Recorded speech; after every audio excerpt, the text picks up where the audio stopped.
All right, let's move on to punctuation and grammar. And again, if you have any questions, feel free to ask them and I will answer them at the end of this.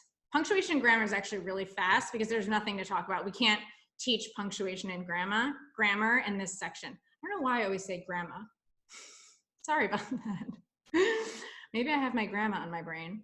So grammar and punctuation, our best advice to you is ask at least 3 people to review it for spelling and grammar, honestly. I mean, there's really no, we'll give you some little hints here and there, the things that you should think about, but you should have at least 3 people look at it because you're not going to notice errors. It's just how people are. I mean, it doesn't matter if you're in English, if you're a lit major, right? Like you're still going to make those mistakes because when you're writing, you just fill in the blanks and you don't notice your own mistakes. Consistency is key. And we're going to talk about that in a second. Watch your apostrophes, capitalization of proper nouns. This is what trips people up the most. The apostrophes, oh my gosh. It's and its, that's and that's, yours, the 2 different yours, spellings of different words. Capitalization of proper nouns, what I always say is just, there a lot of times teachers capitalize like every type of instruction that they use. You don't need to capitalize anything as far as content unless it's an abbreviation for something, an acronym, or a specific name of a curriculum, So you don't, in other words, you don't have to capitalize like the word math, right? Or the word music. And whatever it is, just be consistent about it. If you're gonna do it in one place, you gotta do it everywhere. Don't use I, we talked about that. Consistency with punctuation. Okay, so I talked about over 50% of mistakes that are made.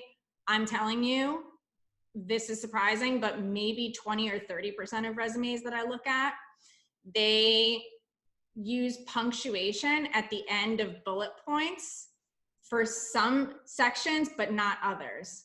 And that's inconsistent also. That messes with the formatting also.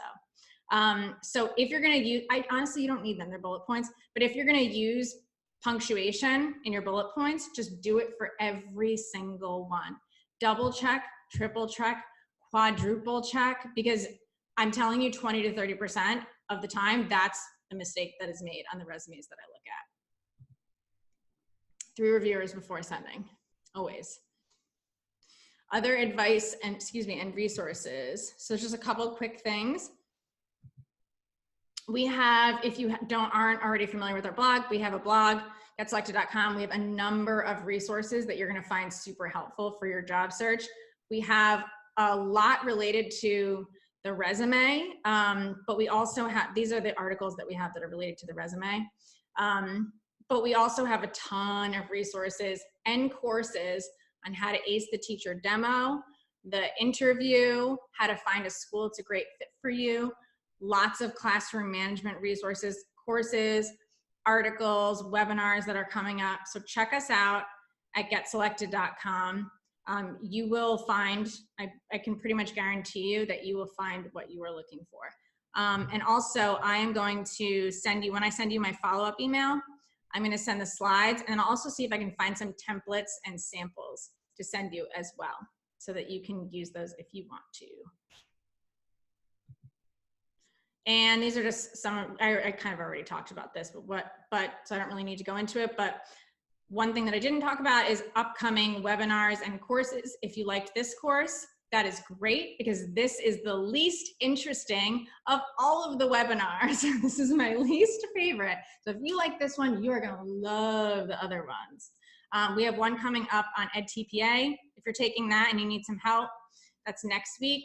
We have one on School Fit. We have several on mindfulness in the classroom and classroom management. To find a real list of what we actually have coming up, go to getselected.com, and then I think there's a tab that says events, and it'll show the different events that we have. They're all webinars. They're always at 7 p.m. They're always free. That's it, guys. So thank you so very much. I hope you found this helpful. Follow us on social media, on Instagram. And if you have any questions or anything, I will be here for a few more minutes if you want to reach out to me. And if not, I hope to see you at the next webinar. So good luck with everything and have a good night. Bye. Take care.